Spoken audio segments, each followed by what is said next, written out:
Hello दोस्तों, कैसे हैं आप लोग। एक बार वापस से आपका स्वागत है मेरे चैनल में। आज मैं आपके लिए लेके आया हूँ लोक प्रशासन का एक नया टॉपिक। टॉपिक का नाम है हमारे उत्तरदायित्व। उत्तरदायित्व जिसे अंग्रेजी में कहते हैं रेस्पॉन्सिबिलिटी। तो आज इसके बारे में ठीक से चर्चा करेंगे। तो शुरुआत करते हैं आज का टॉपिक। लोक प्रशासन में क्या होता है, उत्तरदायित्व एक केंद्रीय अवधारणा होती है। मतलब सारे कार्य इसके इर्द गिर्द ही किए जाते हैं। जो हमारी क्या ये करती है, यह सुनिश्चित करती है कि कार्य कुशलतापूर्वक और नैतिक रूप से किए जाने चाहिए। तो हमारे उत्तरदायित्व क्या करती है, यह सुनिश्चित करती है कि जितने भी कार्य होते हैं संगठन के अंदर वो कुशलतापूर्वक और नैतिक रूप से किए जाने चाहिए। इसीलिए यह क्या होती है, लोक प्रशासन की केंद्रीय अवधारणा है। अब यदि आपसे प्रॉपर परिभाषा पूछी जाए उत्तरदायित्व की, तो आपको क्या बताना है कि जहां सत्ता आदेश देने की शक्ति होती है। वह संगठन में क्या होता है, यदि किसी व्यक्ति के पास सत्ता है, इसका मतलब वो आदेश दे सकता है किसी भी कार्य को करने का। वहीं उत्तरदायित्व मतलब रेस्पॉन्सिबिलिटी क्या होता है, आदेश पालन करने का कर्तव्य होता है। तो जो आदेश देता है, तो सामने वाले जो जूनियर होता है या अधीनस्थ होता है, उसके पास वह कार्य करने का क्या होता है, उत्तरदायित्व या फिर रेस्पॉन्सिबिलिटी होती है। इसका मतलब है उसके पास आदेश पालन करने का कर्तव्य है। ये किसी व्यक्ति को अपने सौंपे गए कार्यों को निष्पादित करने और उनके परिणामों के लिए जवाबदेह होने की नैतिक या फिर कानूनी बाध्यता है। नैतिक तो हमारे प्राइवेट या निजी जीवन में होता है, और कानूनी बाध्यता हमारे जो सार्वजनिक जीवन होता है उसमें होता है। कि जैसे ट्रैफिक लाइट्स पे रुकना या उच्चस्थ या अधिकारी के द्वारा दिए गए आदेश है वो अधीनस्थ को द्वारा माना जाना, ये कानूनी बाध्यता होती है। अब हम देखेंगे सत्ता और उत्तरदायित्व में क्या संबंध है। क्या सत्ता और उत्तरदायित्व में संबंध की बात करें, ये दोनों अवधारणाएं परस्पर जुड़ी हुई है। सत्ता और उत्तरदायित्व क्या आपस में जुड़ी हुई अवधारणाएं। सत्ता के बिना उत्तरदायित्व वहन नहीं किया जा सकता। क्या है, सत्ता के बिना उत्तरदायित्व वहन नहीं किया जा सकता। क्यों? क्योंकि आपके पास कार्य करने की शक्ति नहीं होगी। यदि आपके पास सत्ता नहीं है तो आपके पास कार्य करने की शक्ति नहीं होगी। वहीं दूसरी ओर देखें तो बिना उत्तरदायित्व की सत्ता सौंपना खतरनाक होगा। कि किसी भी व्यक्ति को सत्ता सौंप दी जाए और उसको उत्तरदायित्व ना दिया जाए, तो यह क्या करेगा, शक्ति के दुरुपयोग को जन्म देता है। कि यदि उत्तरदायित्व नहीं होकर सत्ता मिल जाएगी तो वह व्यक्ति कैसे हो सकता है, निरंकुश हो सकता है। तो इन दोनों के बीच में संतुलन होना जरूरी है। मतलब सत्ता और उत्तरदायित्व दोनों के बीच में संतुलन होना जरूरी है। फिर जॉर्ज आर टेरी की बात करें तो उनके अनुसार उत्तरदायित्व एक व्यक्ति की उन परिणामों को प्राप्त करने की बाध्यता होती है। तो जॉर्ज आर टेरी ने उत्तरदायित्व की क्या परिभाषा बताई है कि उत्तरदायित्व एक व्यक्ति की उन परिणामों को प्राप्त करने की बाध्यता है जो उसके उच्च अधिकारी के द्वारा निर्धारित किए गए थे। जो जिनको किसने निर्धारित किया है, उसके उच्च अधिकारी के द्वारा निर्धारित किया है। तो ये हमारी जॉर्ज आर टेरी के अनुसार परिभाषा है। अब हम देखेंगे उत्तरदायित्व के प्रकार। उत्तरदायित्व के दो प्रकार होते हैं। एक तो होता है हमारा क्रियात्मक उत्तरदायित्व, ऑपरेशनल रेस्पॉन्सिबिलिटी। एक होता है हमारा अंतिम या संपूर्ण उत्तरदायित्व, जिसे हम कहते हैं अल्टीमेट रेस्पॉन्सिबिलिटी। सबसे पहले देखें क्रियात्मक उत्तरदायित्व या ऑपरेशनल रेस्पॉन्सिबिलिटी की। तो इसमें हमारे उच्च अधिकारी क्या करते हैं, सत्ता के साथ अधीनस्थों को विशिष्ट कार्यों को पूरा करने का क्रियात्मक उत्तरदायित्व सौंपते हैं। सत्ता तो देते ही हैं, सत्ता के साथ अधीनस्थों को विशिष्ट कार्यों को पूरा करने का क्रियात्मक उत्तरदायित्व सौंपा जाता है। तो यह वह उत्तरदायित्व होता है जो हमारे दैनिक कार्यों के निष्पादन से जुड़ा होता है। ये हमारे कौन से उत्तरदायित्व होता है, ये वो उत्तरदायित्व है जो हमारे दैनिक कार्यों के निष्पादन से जुड़ा होता है। दूसरा होता है अंतिम या संपूर्ण उत्तरदायित्व। तो इसका प्रत्यायोजन नहीं किया जा सकता। जब हमारा अंतिम या संपूर्ण उत्तरदायित्व है तो इसका डेलीगेशन या प्रत्यायोजन नहीं किया जा सकता। अंतिम उत्तरदायित्व हमेशा उच्च सर्वोच्च अधिकारी के पास ही रहता है। जो सर्वोच्च अधिकारी उसी के पास अंतिम उत्तरदायित्व रहेगा, जिसने कार्य सौंपा था। भले ही उसके कार्य को अधीनस्थों को प्रत्यायोजित कर दिया गया हो। क्या उसके कार्य को उसने क्या किया, अपने अधीनस्थों को प्रत्यायोजित कर दिया, लेकिन फिर भी अंतिम उत्तरदायित्व तो उसी का ही रहेगा जिसने उस कार्य को प्रत्यायोजित किया था। उदाहरण के लिए देखें तो एक मंत्री अपने विभाग के सभी कार्यों के लिए, एक मंत्री क्या है, अपने विभाग के सभी कार्यों के लिए अंतिम रूप से उत्तरदायी होता है, भले ही कार्य किसी अधीनस्थ अधिकारी का ही क्यों ना हो। कि अधीनस्थ अधिकारी ने वो काम किया हो या ना किया हो, लेकिन अंतिम उत्तरदायित्व उस मंत्री का ही रहेगा।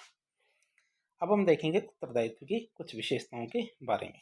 उत्तरदायित्व की विशेषताएं क्या है। पहली बात देखें तो व्यक्तिगत नैतिक और आत्मिक गुण होता है उसमें। उत्तरदायित्व का तो व्यक्तिगत नैतिक और आत्मिक गुण होता है। मतलब उत्तरदायित्व केवल एक कानूनी या औपचारिक बाध्यता नहीं होती है। उत्तरदायित्व क्या केवल एक कानूनी या औपचारिक बाध्यता नहीं होती, बल्कि यह एक व्यक्तिगत नैतिक और आंतरिक गुण होता है जो हमारे व्यक्ति की अंतरात्मा से जुड़ा होता है। दूसरी विशेषता आती है हमारी नैतिक दबाव। तो उत्तरदायित्व की भावना एक नैतिक दबाव का काम करती है। क्या है उत्तरदायित्व की भावना? क्या करती है? एक नैतिक दबाव का काम करती है जो हमारे व्यक्ति को सही कार्य करने और अपने कर्तव्यों को निष्ठापूर्ण निभाने के लिए प्रेरित करती है। नैतिक दबाव की बात करें तो उत्तरदायित्व की भावना क्या है? एक नैतिक दबाव का काम करती है जो क्या करती है? जो व्यक्ति को सही कार्य करने और अपने कर्तव्यों को निष्ठापूर्ण निभाने के लिए प्रेरित करती है। तीसरा आता है स्वनियंत्रण से जुड़ा हुआ तत्व।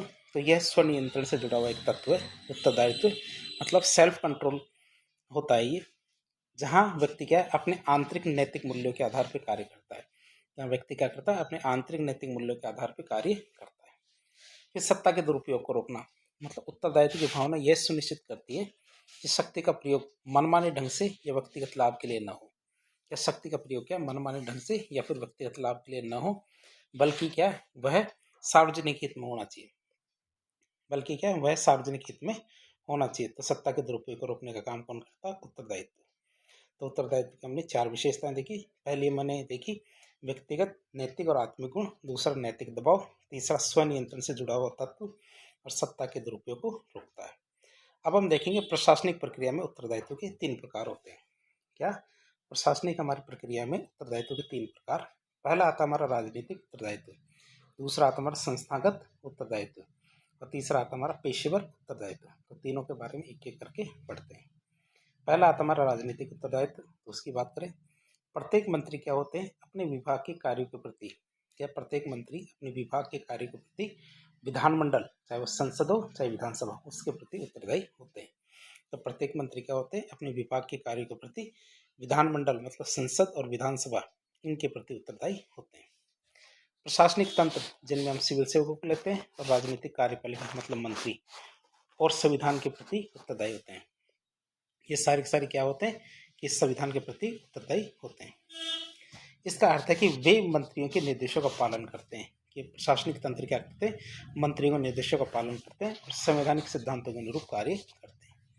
क्या करते हैं? संवैधानिक जो सिद्धांत होते हैं इनके अनुरूप कार्य करता है। तो प्रशासनिक तंत्र हमारे राजनीतिक कार्यपालिका और संविधान दोनों के प्रति उत्तरदायी होते हैं। यह उनके क्या राजनीतिक उत्तरदायित्व होता है। दूसरा आता हमारा संस्थागत उत्तरदायित्व, जिसकी बात करें तो विभिन्न सरकारी संस्थाएं जैसे हमारे अस्पताल, स्कूल, नगर निगम, ये क्या होते हैं? जनहित के लिए कार्य करते हैं। ये तीनों क्या करते हैं? सरकारी संस्थाएं, चाहे हमारा अस्पताल हो, स्कूल हो या नगर निगम हो, ये सब क्या करते हैं? जनहित के लिए कार्य करते हैं। इसलिए संस्था स्वयं अपने कार्यों और सेवाओं के लिए जनता के प्रति उत्तरदायी होती है। इसलिए सारी संस्थाएं क्या होती है? अपने कार्यों और सेवाओं के लिए जनता के प्रति उत्तरदायी होती है। यह उस संगठन के समग्र प्रदर्शन और प्रभावशीलता से संबंधित है। यह क्या कहलाता होता है? यह उस संगठन के समग्र प्रदर्शन और प्रभावशीलता से संबंधित होता है। तीसरा हमारा होता है पेशेवर उत्तरदायित्व।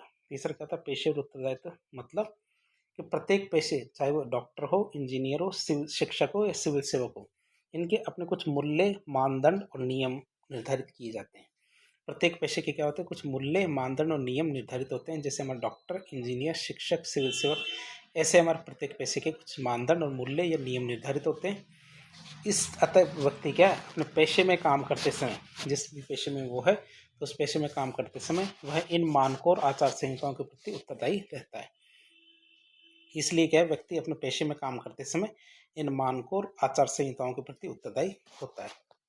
यह हमारे पेशेवर नैतिकता और उत्कृष्टता को बनाए रखने से जुड़ी हुई चीज है। यह क्या हमारे पेशेवर नैतिकता और उत्कृष्टता को बनाए रखने से जुड़ा हुआ है। अब हम देखेंगे 2 शब्द आते हैं, एक उत्तरदायित्व आता है और एक जवाबदेही आती है। मतलब एक तो अकाउंटेबिलिटी आती है और एक रेस्पॉन्सिबिलिटी आती है। दोनों शब्दों में कुछ अंतर है या दोनों सेम है? तो देखें तो यद्यपि ये दोनों शब्द एक दूसरे के स्थान पर उपयोग लिए जाते हैं, लेकिन इनमें थोड़ा बहुत तो अंतर है ही। बात करें कैसे? उत्तरदायित्व का मतलब होता है रेस्पॉन्सिबिलिटी और जवाबदेहिता का मतलब होता है अकाउंटेबिलिटी। दोनों में क्या अंतर है? पहला अंतर तो प्रकृति का आता है। मतलब उत्तरदायित्व क्या होता है कि नैतिक, व्यक्तिगत और आत्मिक गुण होता है। मतलब ये एक तरह की कर्तव्य की भावना होती है। जबकि जवाबदेहिता क्या होती है? बाहरी बाध्यता है।